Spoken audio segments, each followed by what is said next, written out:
It's called meat and potatoes. This is from Good Lovin'. Yeah, it's got potato chips and bacon in it. It does have bacon. There's bacon. There's chocolate chips and potato chips. Yeah, so that's that one. Oh, chocolate and bacon's always good. And then I got, keep that video rolling. Okay. Ginger cookie, my favorite. Oh yeah, ginger.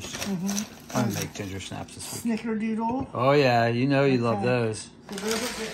And here's the thing. Here's the clincher. I just couldn't stop myself.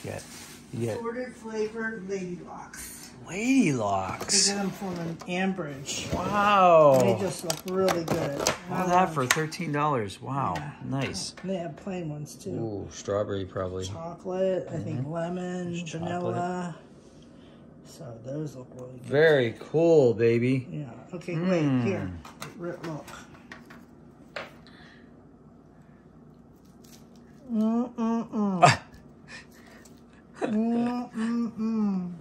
Here. That's awesome.